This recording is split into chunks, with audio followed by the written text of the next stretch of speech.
two great things happened in the 1980s, Paul. Okay. I would argue many more than two, but go on. One, I was born. Okay. All And right. and two, a device that cost $1,980 is just Wow.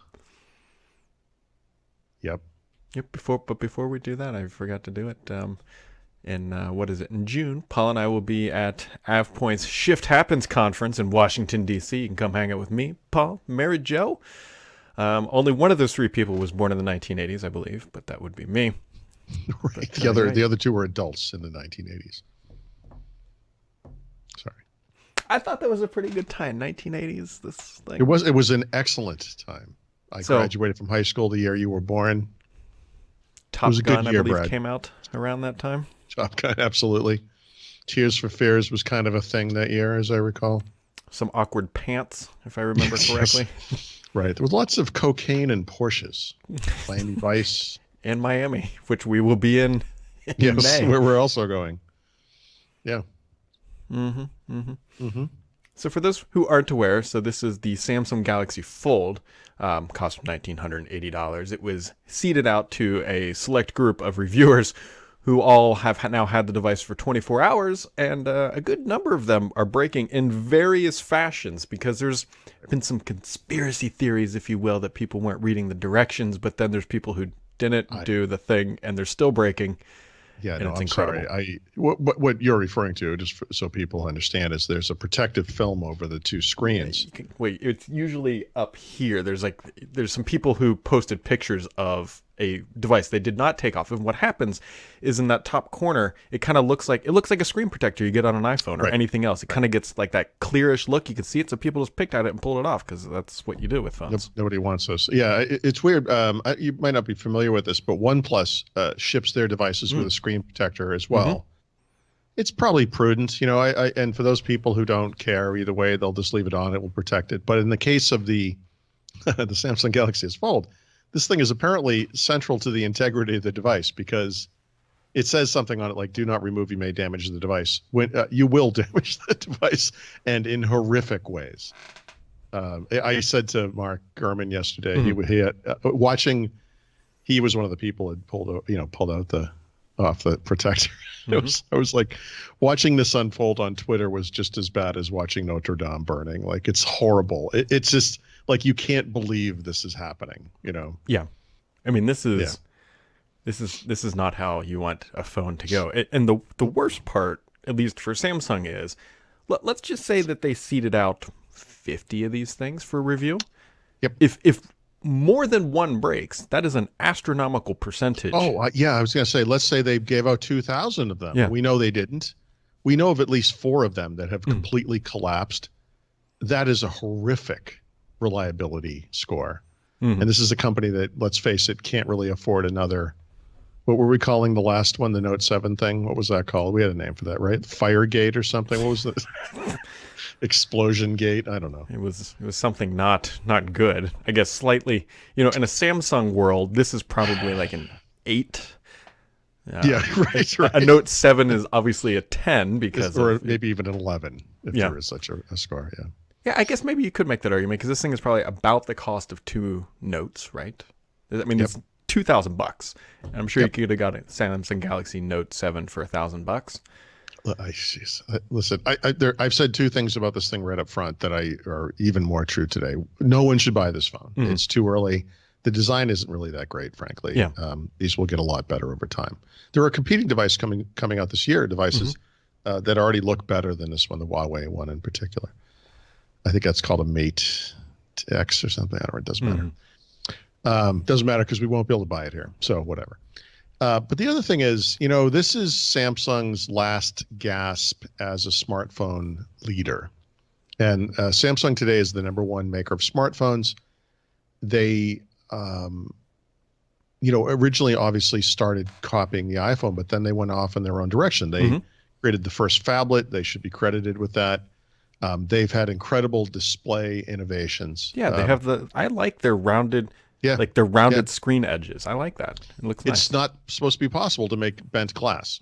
Yeah. And they've done this. And so that's incredible. And by the way, now as of this past year, a few companies, including Huawei, have finally copied Mhm. it. But they are really an innovator in this space. And, but Apple buys their displays. Like they make the best displays.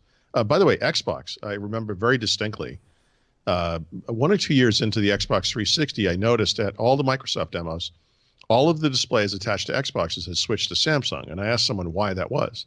And they said, these guys make the absolute best displays. And this was a long time ago. This is Yeah. obviously monitor type displays. But it's over, right?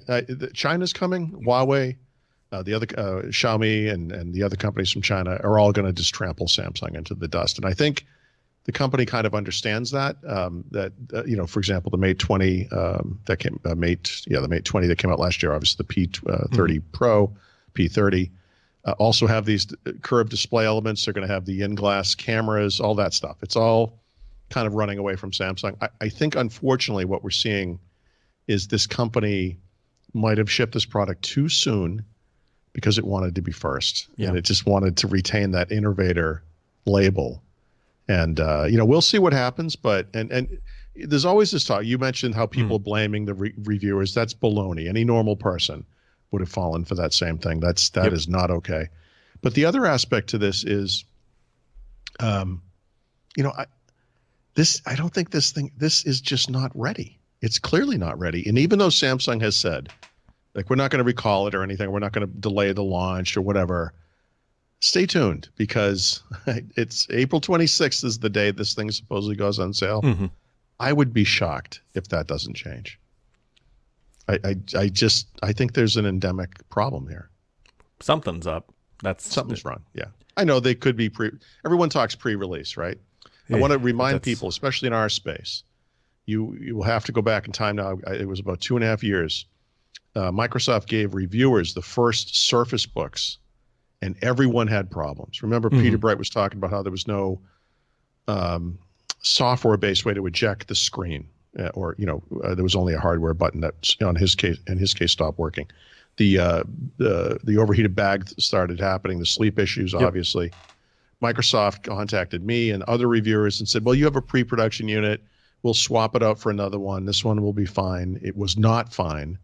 This was an endemic problem that doomed that generation of that device, and also the I guess it was the Surface Pro 4, if I remember correctly. That was Surface Gate.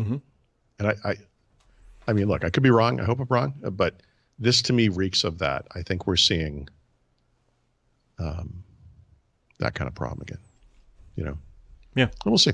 We will see. I am in your same boat. I don't think that this is something they just fix in a couple weeks. I mean, they got to be building these things, right? I know. But, you have to wonder. That screen thing, the thing they put on the screen, they clearly understood there was some issue. And they put a label on it. Are you telling me that a $2,000 folding smartphone is so fragile it needs some kind of a plastic sheath on the top of it? Yep. And you think that's going to solve the problem? Something's wrong. Again, we'll see. We will see. But I'm nervous. Speaking of strange things in the neighborhood, if you live in the European Union, you're now going to get a very hallmark browser ballot screen here on your Android device. I'm okay with this. I remember when Microsoft was forced to do this also by the EU back in the early 2000s, also only in Europe. They came up with what they eventually called the browser choice screen. It was the browser ballot screen. And it too had 5 choices on it, right? And I thought this was, I remember I wrote something at the time, and it was something like, this is what happens when you let a government design your user interface, right? Now, in this case, Google is the one who came up with this design. It doesn't seem hugely honestly, I think most people would appreciate just having that choice. There's kind of a fine line between making the initial setup of any device, including Windows 10 computers, as simple as possible. So you reduce the number of steps you have to go through, because, it gets a little tiring. You got a new device. You don't want to sit there. Yeah, whatever. But on the other hand, giving people choice is not necessarily a bad thing. And I don't have the same negative reaction to this as I did to the Microsoft one for some reason. I think it's okay. Yeah. I mean, it's Candidly, I don't think it's going to change much. Um, No, no, you're right. Actually, I don't know if you looked at the screens. I got to go look at it. I'm myself looking at just them right now. yeah, to remind me of how silly some of these things are. But like, it kind of shows you how small the world is, right? Like, if you look at the browsers, it's like, Google, Chrome, yep, Firefox, Edge, okay, Opera, great. Puffin. Puffin web browser, which I'm not sure I've ever heard of, is somehow in the top 5 of browsers on Android, because that's how they determine the list. And they're not in order, I should say. Yeah. They're randomized. What you're seeing at the top is Google Chrome. It's not because it's Google's thing, although it is really. It's because it's installed. So any installed browsers will be at the top, which I actually think the EU is going to have a problem with, because obviously Chrome is going to be pre-installed on every one of those. Yep. It's always going to be first. Okay. And then, but the other one's even worse. Like if you look at search services, Google search, obviously number one on the top. I know, it's like DuckDuckGo, I've heard of. Okay, I've used. It's great. Quant, Ecosia, what? And then Seznam, which I believe is Czech, Czech, I guess we'll call that, not Czechoslovakian, a Czech search engine, I guess. I don't know. Yeah. I don't make the rules. I just simply read what's on the screen. Yeah, I mean, it almost. I guess in some ways it kind of makes right. It kind of makes Google's case that there are no other good choices. What's the difference? Like anyone's going to choose the obvious one there. But it also makes the EU's case. Look, there's no competition. Like, what is this stuff? Yeah, where's Bing, by the way? That's a good point. Yeah, I wonder if that's it. That is interesting. I wonder if they were. No, that doesn't make sense. I was going to say. I wonder. Clearly Bing's got to be number 2. Granted, I know it's not as good in the EU. Everyone tells us that. It should. That's a good point. It should be on the list. And I even think the other one that's not on there. I'm going to butcher this name. The Russian search engines, like Yandex or whatever it is. Yeah. Yep. Maybe that's not a big. But this is only for EU. That is true. Right. Maybe that's the issue, because you're not seeing Chinese. Like there would be 3 Chinese. That's true. You don't choices. see but not Baidu or whatever the ones over there are. Yep. So anyway, whatever. It's okay. It's all good. Yeah, I'm sure it's fine. I'm sure it's. I don't think the Google pre-installed choices should be at the top, but beyond that. Yeah, okay. that's aside from Bing not being in there, whatever, that maybe it's not there. Yeah. The fact that Google is just like, okay, well, these are installed, we're just going to put them right up top. They explain, well, to their credit, they did say, look, this is going to evolve. We're open for feedback. We feel like the EU will have some feedback for us. I think that will be the feedback. Do you know how many years they have to do this for? Oh, that's no. Windows had to do it for a while. Yeah, but that was part of maybe I'm getting this wrong. I was going to use the phrase consent decree, but I think that might have been only the U.S. that had the consent decree. I don't know. I don't know. Yeah. Just because I remember wasn't there a Windows 7 update that went out at one point that actually accidentally removed that browser ballot screen a couple years ago. Then they got fined even further. Yeah. Honest mistake. Just seeing if anyone was looking. I guess they were. Our mistake. Yeah. And also happening on the Android camp is the new Edge will now sync. What is it? It's just favorites. We're not fully there yet, but yeah, and you have to be on the Edge beta. Which I guess explains why I'm not seeing it. I thought I was on the Edge beta, but I see that I'm not. Sort of as a precursor to this, because you knew this was coming in some capacity, right? I actually just recently switched all my mobile devices over to Edge Mobile, including my iPad, which, on the iOS side. Not expecting to be able to do any kind of a sync right away, but I knew that this would come eventually, right? Yep. So I had no understanding of the order of things, but if you use the new Edge, you know that you can't sync anything other than favorites between computers. So whatever, you're going to do a one-time sync anyway. What's the difference? It's, I might as well get used to doing it. And so I was interested to see this appear, but I don't see the option that's in those screenshots. But I believe that's because you have to have the beta version. So Microsoft says it will be coming to iOS soon as well. And they also said that, they'll be syncing other items in addition to favorites soon as well. Yep. And of course, if you're using a password manager, then that doesn't matter. Yeah, that's true. Although you might want other settings and so forth. Oh, yeah, for sure. Not sure what else is in there. I think that you can sync open tabs, that is actually of some value, especially because this machine right here, is obviously not my daily drive. Well, it's the daily driver for this, but I do everything upstairs on the PC, and it'd be nice to be able to come down here and pop this open and have all this. I actually do that a lot. So like once a day, I'll go upstairs with a laptop and the phone. I do Duolingo. I like lay on the bed or whatever. I usually write at least one thing, but I'll open the computer and kind of go through stuff. And many, many days, including just yesterday, I have had multiple tabs open on my computer here that I'm using for the podcast, and kind of wished there was a really seamless way. I mean, there are ways you can go into history and you can see other computers and everything, but I could certainly use that. Actually, you can't do that. I'm just looking at it now. Actually, you cannot do that yet, but that's in Chrome, but I assume it's coming soon to the new Edge. Maybe that's the issue. Yep. And then the only other thing I think has been announced, somewhat relevant, Microsoft's E3 conference, I believe, is June 9th. That's going to be, it's on a Sunday. That's coming. I know. I wish I could go to that. There's no way. I can't. I know.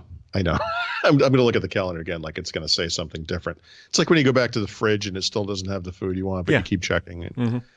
I go to the Netherlands right before that, and then we go to DC. DC, like the week after. Like it's not the week of. I mean, or the week of, So I'm going to have that weekend where I would go to E3 is the only time I'll have to decompress between those two trips.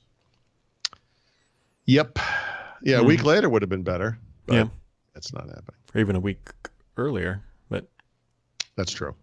Yeah, but this is the week. The E3 is always basically at the same time. So. Yeah, always. It's always at the end of a travel season, which is always never good. So, all right. Do you got anything else for today, Mr. Threat? No. Nothing that I can discuss, he says mysteriously. No, nothing really. Boom, boom, boom. How about you?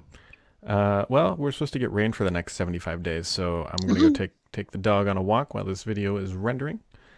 And Yeah, we have to drive to Pittsburgh, and the day we drive is thunderstorms. The days we're there is rain, and then the day we drive home is beautiful. Yeah, I mean, it's been picture perfect spring days probably the past 3-4 days. And today's going to be the end of it. Then it's going to rain for 3 days. It's going to be cold, relative cold, and then back warm just in time for the weekend to come to an end. Yep. And next week would have been the week I went to China. That's not happening. Just typical baloney with visas and whatnot. Maybe someday. You should go with MasterCard. Wow. Did they take American Express in China?